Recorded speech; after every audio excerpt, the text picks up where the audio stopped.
Hello and welcome to Phuket, Thailand. We're here relatively stranded. We've traded up. We've rented a beautiful 2-bedroom villa with a pool. In all this downtime, we're going back to our roots and one of the things we enjoy most, which is cooking at home.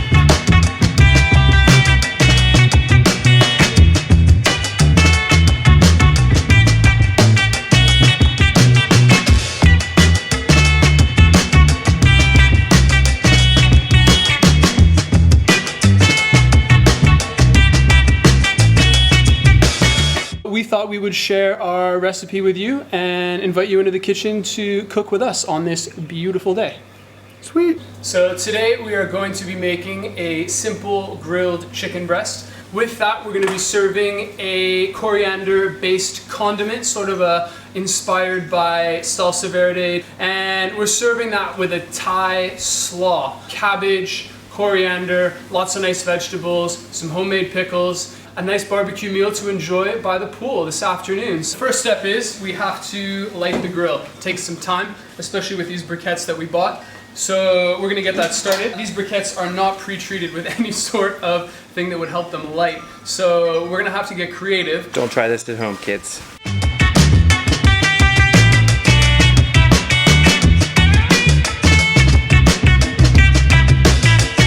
A little gentle encouragement. Oh yeah, they're on. While we're waiting for this to heat up, we're gonna mix up a little refreshing drink. For those of you who know us, it will be hard to believe, but Scott and I have been alcohol free for the last 3 weeks. We've been trying to find ways to refresh ourselves with non-alcohol based drinks. Isn't that right, my love? It's near impossible. This is a kit that they sell here at the grocery store for making Thai curry. We will fill up a jug with some water. Now for those of you passing judgment about us using the 7-Eleven bottled water, Scott drives to the high street every day and they have machines where you can fill up these bottles for $1. So we've been using the same 5 bottles since we've been here. Save the planet. So lime leaves. Lime leaves go in. Then I can smell it from here. we will put a few limes. Madness. Crazy. So, and then lemongrass. I'm gonna bruise it a little bit. Galangal. I don't know if we're gonna use this. It's actually quite nice. Let me smell. Oh, it is quite nice. What do you think? Never heard of it before, but I want it. Should we do it? Yeah, definitely. All right, let's do it. So just give us a bit of a stir. And we'll let that chill out in the fridge. So next we're gonna get the chicken out of the fridge. These are boneless chicken breasts. When you put them on the grill, basically all that energy and heat from the grill, you want that to start caramelizing and crisping up that chicken and forming a crust. So make sure that your grill is really nice and hot and that your chicken is as dry as possible. Something really important as well that you want to do when you are cooking on a grill is you want to season the grill. Now that might sound like a bit of a funny term. Put a little bit of oil. Take a paper towel or a rag or whatever you've got. Dip it in the oil. And then you just want to brush your grill. Look at those chickens. Ready? Oh, we're still filming, baby. Still filming. So next we're going to season the chicken breast. We're going to season first with black pepper. All right. Then we take some salt, sea salt here. All right. Now we'll flip them over. We'll do the same thing on the other side. We're gonna take just a little bit of olive oil.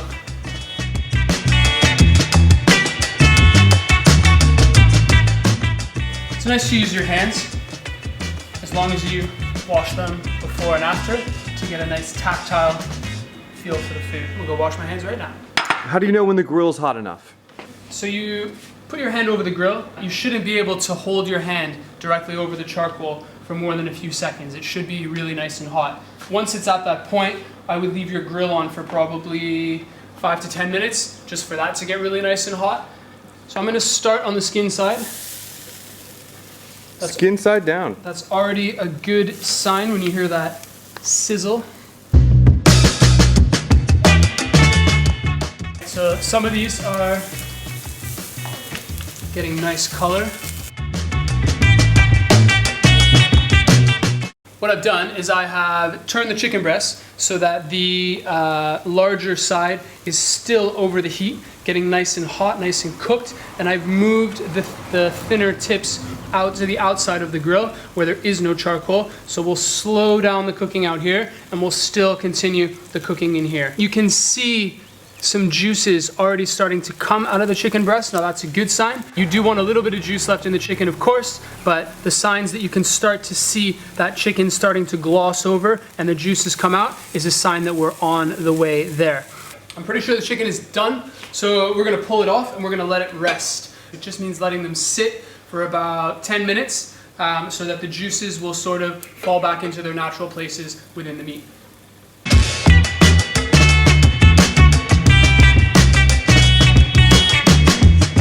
We've got our nice pieces, and then we're just gonna take all of our end pieces. Don't throw them away. So, shallots go in as well. This is fresh ginger root. Don't mess around with a peeler for ginger. Here's a little trick. Use a spoon to peel the skin off of your ginger. So hold it firmly with your hands, and then if you just scrape it, it comes right off. So first into slices, then into sticks, and then you turn the sticks, and you chop finely from slices to sticks, then you turn,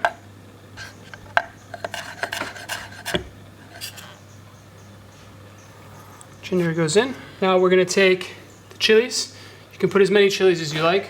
I'm gonna use one. I think that's enough. And because these chilies are also quite spicy, we're just gonna take the seeds and we're gonna remove those as well. Mamma mia, that's a spicy meatball! Don't forget to wash your hands after handling chilies. Okay, that goes in as well. Then next we're gonna take our coriander. So I like to keep my herbs wrapped in a damp paper towel like this. It helps them stay for longer. This coriander we've had for 3 days now, and you can still see it looks nice and fresh. Normally in a restaurant, you would just pick the leaves, but the stems, there's lots of flavor in there too. So what I'm gonna do is I'm gonna pick this off and that's really all we're gonna waste. We're gonna scrunch this up so you get a good hold on everything. And being very careful with your fingers, you're gonna run through this with your knife. Into the bowl as well.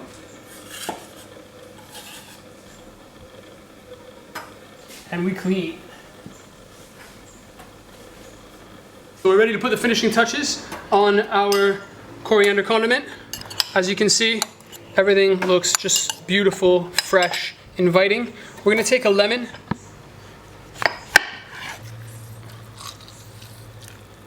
Then we're gonna add the olive oil.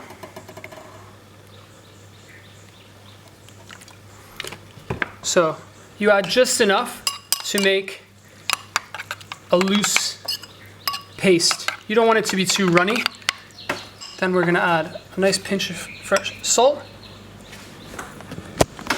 and some fresh black pepper. The best thing about this is the freshness, the fact that it was just made right now. So this isn't really the kind of thing I would recommend making the day ahead or hours ahead. It's best made fresh right before you eat it. What do we have here? All right, we have slaw. First thing we're gonna do is Talk to me about slaw. Talk to you about slaw. Slaw, delicious, fresh, It's what you want to eat on a day like today. When it's hot outside, you want to eat something cool, something refreshing, and something full of flavor. So I really like this slaw because it's based on lots of different Thai ingredients, of course with my own spin, and just something that's packed full of freshness, full of fresh veg. But we're gonna make the dressing first, which is really simple. You're gonna take some limes. We'll do whole lime. Thai fish sauce. You find this a lot in Thai cooking. A few shakes of fish sauce. And then just a little bit of salt. One red chili. Should you do seeds or no seeds? Seeds. Seeds? I'm feeling spicy. It's spicy today. All right, put that in. And then, I was just thinking about it, I'm actually gonna put a little bit of lemongrass in there as well. Ooh, lovely. It's gotta be nice and fine. So, we just cut the bottom off like that. I'm gonna cut a piece about that big. I'm gonna cut it in half. Okay, and then I'm gonna sort of into julienne. Little matchsticks. Matchsticks, perfect. And then we're gonna spin it around and we're gonna cut it into a little brunoise, like that. So, that's our dressing. I find most slaws will contain a cabbage of sorts. They don't have to, but more often than not they do. So we have this Chinese cabbage that we're gonna use today. I'm gonna take our cabbage and we're just gonna cut it into strips. Next, we're gonna put in the bean sprouts. Then we are going to put in some spring onion. Cut the root end off. And then you cut them however you like. I like to cut them on a little bit of a bias to give some bigger pieces.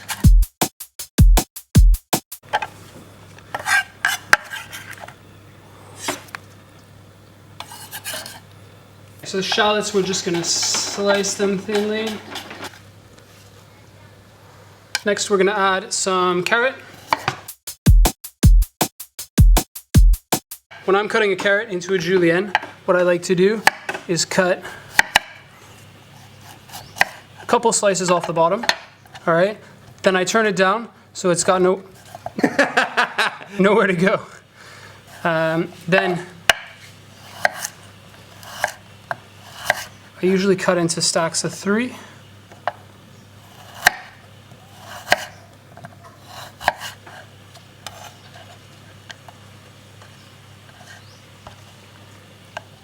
If you keep the stacks of only 2 or 3, it helps you be more precise.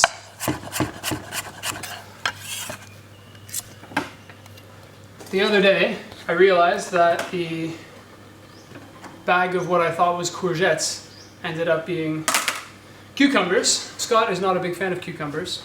I do not like the cucumber. At least in their raw state. So we did some pickled cucumber. They've been in there for a couple days now. Some onion. Oh, they're great. They're delicious. So we're gonna take some of the pickled onion and the pickled cucumber and we're gonna jazz up our Thai slaw.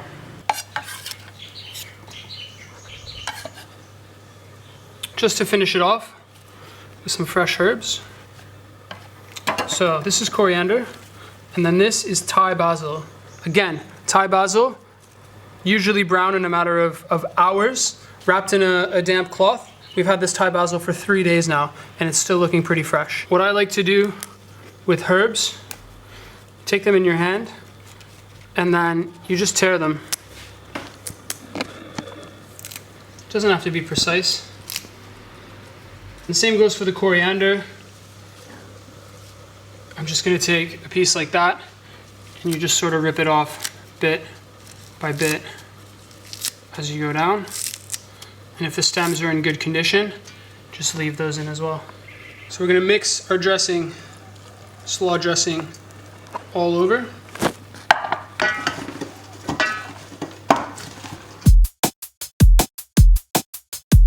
Just gonna give a light sprinkle of salt. And we're gonna let that sit for about 5 minutes, just for the flavors to combine and for everything to soften. Look at that. Nice and tender, nice crispy skin. You can see that's just the acid from the lime juice and the salt has just started to cause all of this to soften.